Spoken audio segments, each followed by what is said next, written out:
Guys, after learning the whole subject, there is a thing that is very important. And the thing is how to attempt a paper. क्योंकि paper attempt करना एक art है, और अगर आपको ये art आता है तो आपकी तैयारी थोड़ी होने के बावजूद भी आप अच्छे नंबर हासिल कर सकते हैं। सबसे पहले तो आपको ये पता होना चाहिए कि आप लोगों का पेपर का पैटर्न क्या है, यानी आपका पेपर जो आएगा उसकी सेंस क्या बनेगी, किस तरीके से पेपर आएगा और आपने उसको किस तरीके से अटैम्प्ट करना है। कितने आपको MCQs आएंगे, कितने आपको शॉर्ट क्वेश्चंस आएंगे, कितने लॉन्ग आएंगे, उनमें से आपने कितने करने। So moving toward the paper attemptation, ladies and gentleman, first of all we have the paper pattern about the objective type. दो आपके हिस्से होते हैं पेपर के, एक को हम लोग नाम देते हैं ऑब्जेक्टिव टाइप, और ऑब्जेक्टिव टाइप का मतलब क्या होता है। अब देखिए ऑब्जेक्ट क्या है, दिस इज ऑब्जेक्टिव है ना। आपका ऑब्जेक्टिव क्या है कि सिंपली आपने चार चीज़ें देखी, उनमें से एक को टिक मार्क कर देना, is to be very straightforward, जिस तरह आपके टेस्टिंग के एग्जाम्स चलते हैं। सो ऑब्जेक्टिव टाइप में आपके पास 17 MCQs आएंगे, 1 ईच, यानी एक नंबर का एक सवाल, और 17 आपको आएंगे क्वेश्चंस MCQs के अंदर, और आप लोगों ने के 17 के 17 अटेम्प्ट करने हैं। इसी तरीके से जब आप इन 17 को अटेम्प्ट करेंगे तो आपके पास कितने मार्क्स आ गए, 17 मार्क्स।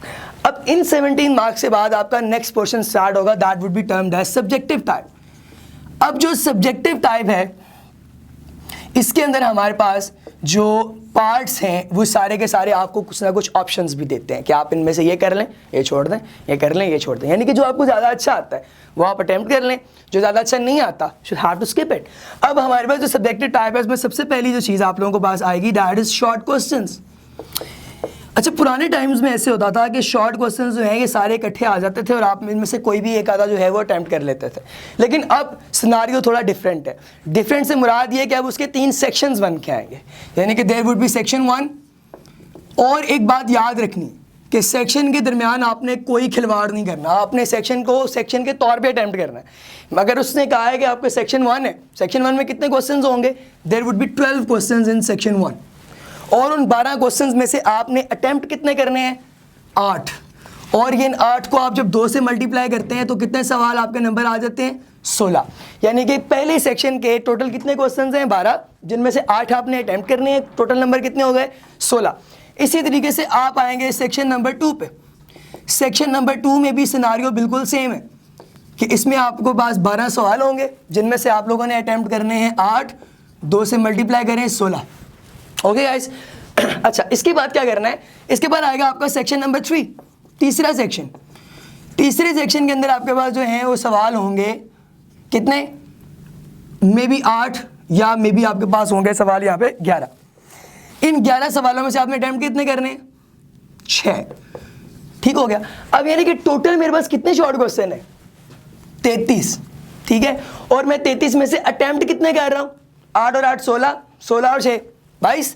सो 22 क्वेश्चन जो हैं बेसिकली मैं इनमें से अटेम्प्ट कर रहा हूँ। ठीक है, अब मेरे पास हो गए 22 सवाल जो कि मैंने यहाँ पे अटेम्प्ट करने हैं, और इन 22 के 44 मार्क्स बनते हैं।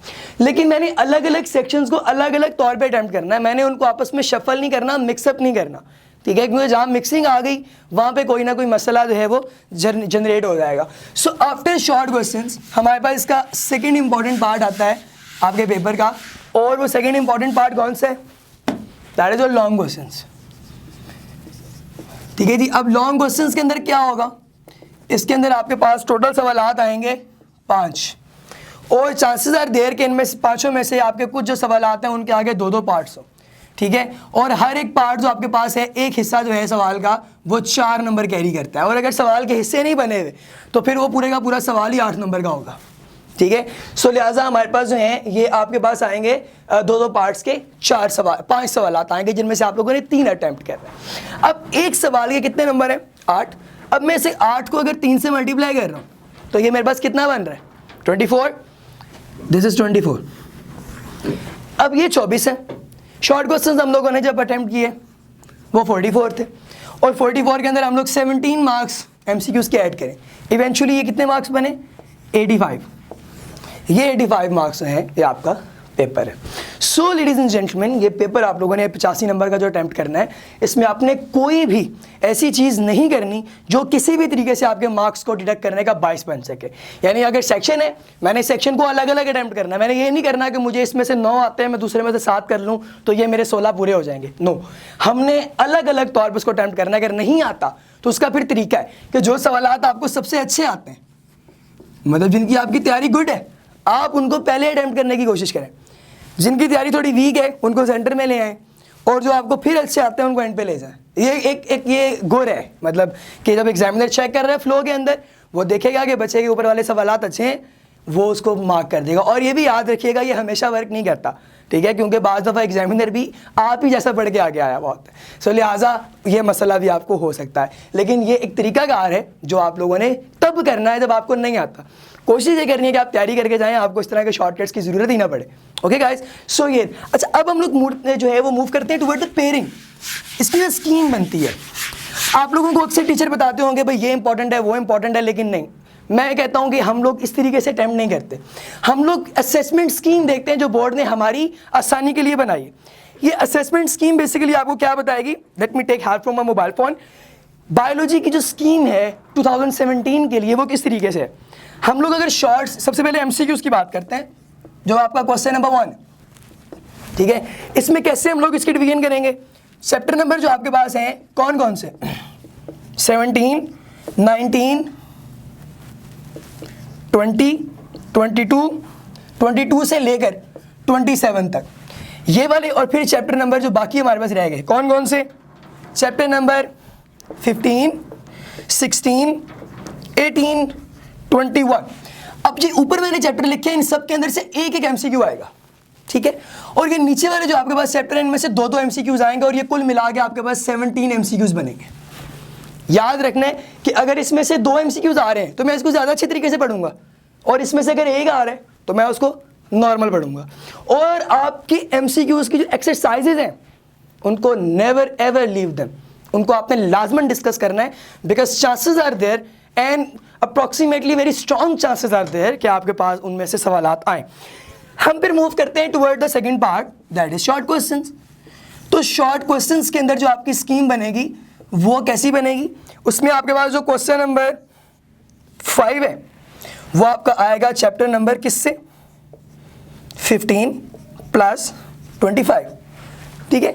अब ये बेसिकली हम लोग जो बात कर रहे हैं ये हम लोग कर रहे हैं अबाउट शॉर्ट क्वेश्चंस। तो इसमें से हम लोग जब देखें कि आपके पास क्वेश्चन नंबर 5, अच्छा कि मैं बेसिकली उसकी सेंस बना रहा हूँ उसके सेक्शंस के हवाले से।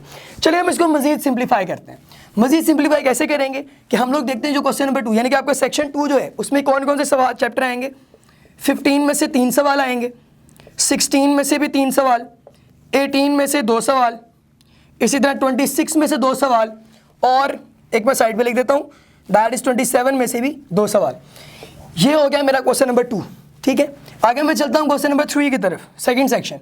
उसमें मेरे पास कितने सवाल बनते हैं, 17 में से बनेंगे 3, 22 वाले में से बनेंगे 3, 23rd में से बनेंगे 3, और 25th में से भी बनेंगे 3। अब इसका मतलब क्या है कि जिनमें से 3-3 बन रहे हैं मैं उनको ज़्यादा अच्छे तरीके से करूँगा तैयार, ताकि मैं इनके तीनों सवालों के अच्छे जवाब दे सकूँ, और ये 2 वाले अगर मेरे रह भी गए तो मैं उसको ऑप्शन में छोड़ दूंगा। ये आपके पास एक मेथड है, प्रॉपर तरीका, ठीक है। इस तरह हम लोग आगे चलते हैं क्वेश्चन नंबर 4 यानी कि आपका चौथा पार्ट। उसमें से क्वेश्चन नंबर जो 19 है उसमें से 2 सवाल हैं, 20th में से आपके 3 सवाल हैं, 21st में से आपके 2 सवाल हैं, और 24th में से आपके 2 सवाल। अब ये हमारे पास कौन सी सेंस बन गई, ये हमारे पास सारा सीक्वेंस बन गया आपके शॉर्ट क्वेश्चंस का। अब जिनके 3 सवालात हैं वो चैप्टर आपने ज़्यादा गौर से पढ़ने, ठीक है। और जो 2 वाले हैं अगर आप उनको नहीं भी पढ़ेंगे मिसाल के तौर पे आप उसको किस पे, चॉइस पे छोड़ सकते हैं। अब हम लोग आगे चलते हैं अपने एक्सटेंसिव क्वेश्चंस की तरफ। तो मेरे एक्सटेंसिव क्वेश्चंस हम लोग कैसे चलाएंगे, यानी कि ये लॉन्ग क्वेश्चंस हैं, ठीक है। तो एक्सटेंसिव क्वेश्चंस में हमारे पास सबसे पहला जो हमारे पास आता है दैट इज क्वेश्चन नंबर 5, ठीक है। चौथे के बाद आपका क्वेश्चन नंबर 5 आ जाएगा। तो क्वेश्चन नंबर 5 आपका किस किस पार्ट को लेके 15वें को और 25वें को लेकर एक सवाल बनेगा, ठीक है। इसी तरह मेरा जो क्वेश्चन नंबर 6 है वो कैसे बनेगा, वो 16वें को और 20वें को मिला के। अच्छा, ये इसका क्या मतलब है, इसको मिला के, इसका मतलब ये है कि उसका जो ए पार्ट है वो 15वें में से है और जो बी पार्ट है वो 25वें से है। अगर आप लोग 15वां चैप्टर तैयार कर रहे हैं लॉन्ग के हवाले से तो 25वां लाजमी करना है, क्योंकि उसका दूसरा पार्ट ये है। ऐसे नहीं करना कि इसका ए पार्ट और इसका बी पार्ट कर दिया, ऐसे नंबर नहीं मिलेंगे, ठीक है। तो आपने स्कीम को फॉलो करना है। इसी तरह से हमारे पास जो क्वेश्चन नंबर 7 आएगा वो कैसा होगा, वो 17 प्लस 27 को मिला के आएगा। ये अटेम्प्ट आप कर सकते हैं आसान चैप्टर से। इसी तरीके से हम लोग आगे चलें क्वेश्चन नंबर 8। क्वेश्चन नंबर 8 में कौन कौन से पार्ट होंगे? इसमें आपके पार्ट होंगे चैप्टर नंबर 18 + 22। इसको अगर आपने एक को करना है तो एक के साथ दूसरा आपको करना लाजमी है, ठीक है। लिहाजा उसके बाद फाइनल आपका क्वेश्चन नंबर 9 आएगा, वो किसको मिला के 19 + 24 को। अब इसका मतलब क्या है कि आपके पास जो फाइनल क्वेश्चन आया है ये 19वें को और 24वें को मिला के, यानी कि ए और बी पार्ट। अब पहले ऐसे होता था कि 8 नंबर का एक ही सवाल आ जाता था, अब ऐसे नहीं होता, 4 नंबर के 2 सवाल आएंगे। लिहाजा अब मिसाल के तौर पे आप एक वीक स्टूडेंट हैं, आपको पता है कि आप इतना ज़रा याद नहीं कर सकते, तो आप फिर क्या करेंगे? आप इन सारे मतलब 5 सेट्स में से कोई 3 सेट सेलेक्ट कर लें, लेकिन उनको बेहतरीन तैयार करें ताकि आपको उसमें से कुछ ना स्किप हो, बाकियों को आप छोड़ दें, अब उनको आप ना करें, उनको आप चॉइस में छोड़ दीजिएगा, ठीक है। लेकिन जिसको आपने अटेम्प्ट करना है उसको ऐसा अटेम्प्ट करना है कि फिर वो छूटे ना। So ladies and gentleman, if you have any kind of queries regarding all this presentation and stuff, you can mail us. Thank you so much.